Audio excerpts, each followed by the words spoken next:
see them start to appear there. This is the exact same driver and software they're using to scan. We looked at their configuration from certification.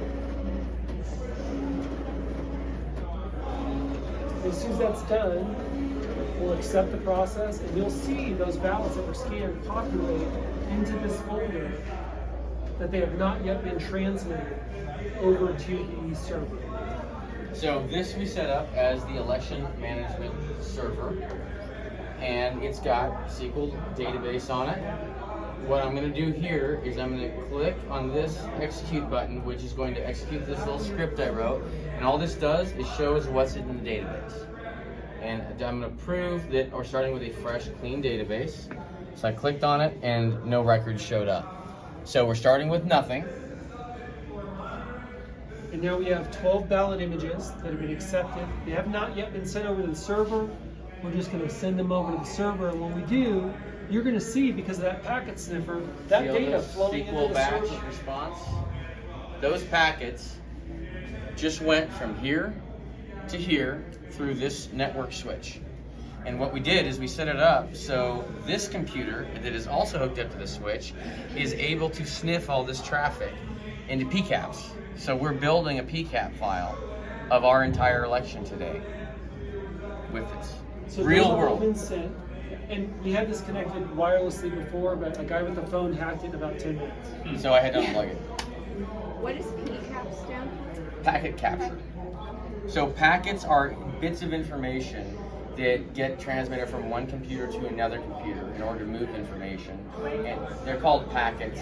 And a capture is just capturing those. It's a capture of those packets, a copy of them. It's like it breaks up data so that it can be sent and then reassembled again. The way I describe it is if you record a phone call, then a packet is equated to a soundbite. Okay. Can I just quickly ask? Sure. Is data most of the time in elections encrypted? So when they're handling their own data, I mean, You know, it should be, but I think there are some systems that send data in some ways that it's not encrypted. And that's as much as I it's all can supposed say. to be. First of all, the software for the voting system manufacturers is proprietary. State and county election officials aren't even allowed to examine it. It goes off to an election assistance commission, accredited voting system testing lab. For example, ProVNV, where the lab director, Jack Cobb, said, I have no particular cybersecurity expertise. He said that in a court case in Georgia. That's who's testing your voting. So now we're going to look in the database. So we're going to execute this same script. I'm going to go ahead and click here. And there are the entries in the database. So we have a Fox column, we have a CNN column. We have also these other two columns here, which is bubble filled percent. And so what happens is our software also looks to see how much of the bubble was filled to determine if maybe I might have a problem with being able to determine the voter's intent, which would then be sent off to adjudication, which is how the normal adjudication system works. And we can adjust that percentage in our software as well to send everything to adjudication or nothing to adjudication, just like they can on the big boy systems. So now that we've got that there, that total here, we can pull up again another query. Here's our counted votes total, and that's from the previous run, so I'm going to re-execute that script. There's our 7 and 5 that we just hand counted, right? We have an accurate election if that's the end of it, right? You saw it, except that's not the end of it, because our systems are vulnerable.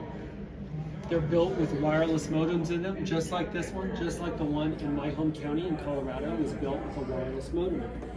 It was ordered with a wireless modem in it from the Dell factory. On purpose. Because you specify the configuration of the systems you're ordering. But it doesn't have to be that. It could have been snuck in there. There's no supply chain security. It could have been a card that's out of it. It could have been a cable that's connected to it. It could be the network that's connected. You could slide a USB modem right into it as well because all these ports are open. Or if the motherboard has been compromised, or 100,000 other ways. You can look up the vulnerabilities for the commercial equipment and the software that they're using. You can't look up the vulnerabilities, you cannot, for the proprietary software, because no one's allowed to look at it. Would you want to fly on an aircraft if the FAA wasn't allowed to look at the software?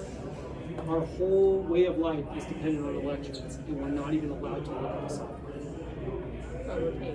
But you're paying for it. A lot of money for it. And I'll tell you, this didn't cost us much to put together last night, from 10 p.m. to 5 a.m. You guys put this together last night, like this whole thing? Yes. And is that a Dominion machine? I got 2 hours of sleep. This does not belong to Dominion. This is the exact same model of scanner that Dominion uses in Colorado. This is the exact same model of Dell all-in-one machine that Dominion uses in Colorado, my hometown. That's why I got them. So you replicated what Dominion has. You do not- Minus their proprietary software. As much as we could, we configured these exactly as their machines. But these are not Dominion machines. These are Minion voting system machines. These are This is Minion voting systems, not That's you Dominion. guys. Right. Your name for it? That's right. Okay, so now, since we know that this has a wireless modem built into it, since we know that our state and county staff are not cybersecurity experts, since we know there's been no cybersecurity, we know these systems are vulnerable.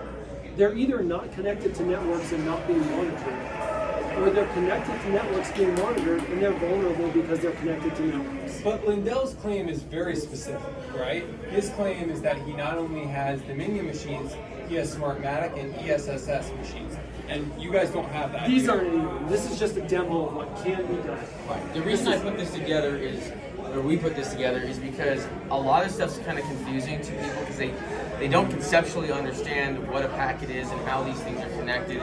So I wanted to create a flow so people could better understand the voting systems in order to better understand the vulnerabilities in those systems. Because it really takes an IT guy or gal to really know how you can take advantage of these systems in so many different ways. It's frightening.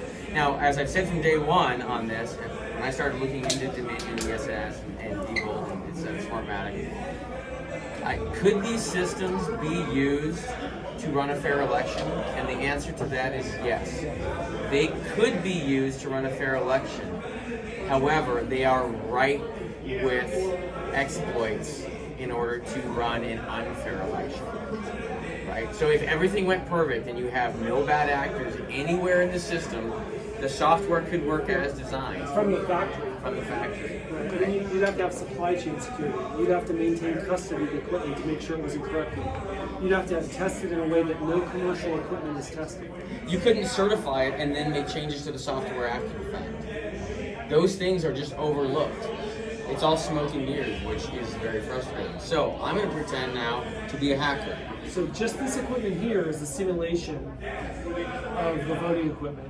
That is not part of the voting equipment. Now the PCAP sniffer could be, now our Department of Homeland Security has apparently installed what they call Albert sensors nationwide. And an Albert sensor is in fact a network packet sniffer. So where's that data going? Who knows? Who has access to it? I hope they secure it. And what else is running on that system? Because what if that system Yeah. could be That's the exploited? Albert right there. It could No, be. this could be. Oh. But you would have needed a physical remote to have obtained this data, correct? On the night of the election? No. This has a wireless modem built in. If there's anything in this entire network that is insecure, all of it is insecure. So then, So let me give you an how do you example. not break federal wiretapping laws? So let me give you an example. When we first set this up, I have a question for you. If I'm cheating an election, why do I care about federal wiretapping? Why would you care about federal wiretapping laws? If you're already cheating the If I'm election, already I'm cheating an election, you got to think about that. If somebody's Sure. I would just personally be concerned if I was breaking federal wiretapping. Yeah, but is China concerned because they're turning the country for nothing, not even a What bullet. happened is, we first hooked this up, and I wanted to be able to do this wirelessly because I thought that would be really cool. So within the first 10 minutes before we ran our first demo, someone had already hacked into this wirelessly from out there using a Galaxy 8 Note phone and started taking our system down. So I had to unplug it so we could get through the day, and we'll see if we want to play tomorrow. But I wanted to kind of leave it open to see if that would happen. I wasn't shocked when it did. So that's why that's not plugged in right now. so now you've seen, we've done the election, we verified the count, and now the hacker does what a hacker So here's a does. hacker. So I went to Microsoft's website and I downloaded SQL Server Management Studio. You downloaded what? Sorry. SQL Server Management Studio. So it's a free product from Microsoft, and it's used to get into the back end of their SQL databases. It's a manipulation software. It is used for good reasons by IT people to set up database servers, to back up databases, restore databases. It's not a nefarious software normally, but it could be used in a nefarious manner, and that's the problem. So what I've done is I've installed it on this computer. This computer just happens to be plugged in here, and I could have been anywhere in the building and plugged in a broom closet. If it had a network connection, I could have plugged this in, or I could have come in wirelessly if I hadn't unplugged this onto the same network. I could come in through a thermostat that happens to be on that same network. I could come into a voice over IP phone that happens to be on that network. Printers are a huge target. Multifunction copiers and printers by HP and Kyocera and all these big companies, Canon, they have a lot of vulnerabilities on them because they're actually small computers that run on there, and there are vulnerabilities those operating systems have, and they're primed. So if you look up hacks for printers, there's tons of them out there. So there's so many different ways into a network, and all you have to do is get in one way. You don't have to get all of them, just a single one. If you've heard about the power system hack called Stuxnet that caused a lot of grief for the centrifuges in Iran and then it got all out, it was started with a printer hack. So here we are in this system. I've downloaded and installed SQL Server Management Studio. I'm connected to the same network. Here's the cable right in the back of the laptop here. And I've created this little query here. It's a couple lines. And what I'm going to do is I'm going to inject 4 CNN votes into the database with this. And so I'm going to go up here, and you guys feel free to look at it. And I'm going to go ahead and click here to run it. And when I run it, watch what's going to happen here is you're going to see those packets, okay? They'll show up here as SQL. On the big screen, they'll show up there, same screen, right? So here, so I'm not playing any games. Go ahead and press the left mouse button. Just press down right there, and you'll see over here, when you press that, you'll see those packets show up. Just click it once. I don't know if you got it. Do it again. Hold on. Oh, hold on. There you go. Did it go? SQL batch. Oh yeah, they went. Okay. All right. So the packet sniffer here saw that traffic go from here over to here, and now on here, we're going to run this same query to get a total, So right? what was our count before? Anybody remember? 7-5. 7 and 5. It says right here 7 and 5. I'm going to click here. I don't think you ran the query. Let me go here. I think the mouse moved. Okay, so I'm going to just go ahead and click it just straight down. You get it? Let me see if you got it here. Okay, I'll click it. I'm just going to go straight down here. Oh, hold on. I see what happened. You clicked on a different tab. Let me go back to here. Okay, here we go. I'm really You're too honest. You couldn't even do Hold on, hold on. I know. Let me move over here to Cheers. execute. I didn't notice it. Okay, just straight down. There you go. There we go. Now we see it. And there SQL batch, goes the SQL batch. SQL batch. All right, so now we'll click on execute here. And And how many votes did we have? We had 7 and 5, and what do we have now? 7 and 9. So that's how easy it is to do. It's literally a click of a button, right? And now if we want to pull up the actual votes in the database, we just click on this, and now if we scroll down, we'll see there they are. They got injected right at the bottom with a click. Very simple, right? So are you guys happy with your election results? Is that the results you expected? What are you going to do? Are you going to demand a recount? Yes. You want a recount? I want a recount. You want a recount? Okay. Let's do a recount. So there. Sean, Yes, ma'am. Recount. we've had a demand for a recount. Would you like a hand recount of the ballots? Full friends got it. Full Good answer. Let's count the ballots. answer. Let's count them. What's our new digital total? 7 and 9. 7 and 9. 7 of 9, so 16. I like 7 and 9.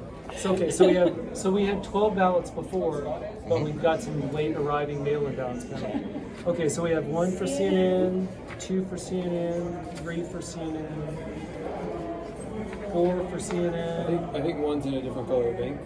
That's It's okay. We had 5 for an extra color. CNN, 1 for Fox, So we had 5 for CNN. We got 1 for Fox, 2 for Fox, 3 for Fox, 4 for Fox, 5 for Fox, 6 for Fox, 7. This is how long it would actually take to research. 8 for Fox. 7 for Fox. I was 7 in there. That was 7. Okay, I'll recount it. Okay. Another one for CNN. 6 for CNN. 7, 8, 9. All right, I let's just- counted let's just- 7 and 9 when you did that. Let's Go just ahead and double count them check again. this. So We'll we count got them again. 1, 2, 3, 4, 5, 6, 7. 7 for Fox and 1, 2, 3, 4, 5, 6, 7, 8, and 9 for CNN. So All right. 7 and 9, does it match? Does it match? Yeah, I'll just. It matches? Okay, Double if it check matches, it, we yeah. certify our election. Thank you all for voting. And we've audited it. You don't want another audit view because that gets expensive, and why do we have to keep auditing it? So if this can happen when you're 8 feet away, now imagine if this instead was only done on paper. You saw it. So where did the other 4 ballots come from? They've been there the whole time. What are you talking Mail-in about? ballots? They weren't there 10 minutes ago. Boxes under the table. Dare you question? I'm sorry, I'm questioning your integrity. Suitcases All right. under the table. Without You're evidence. canceled. I'm sorry, I'm questioning your integrity. I want to know where the 4 came from. I missed that. It's a magic trick, right? So, and I was also curious, so when the hacker comes in and the data packets are, Moving back to modify the server. apologies, I can't see. So what happens to the original packets? Are they literally just? So what a packet is, it's a copy of the information as it goes from one place to another. They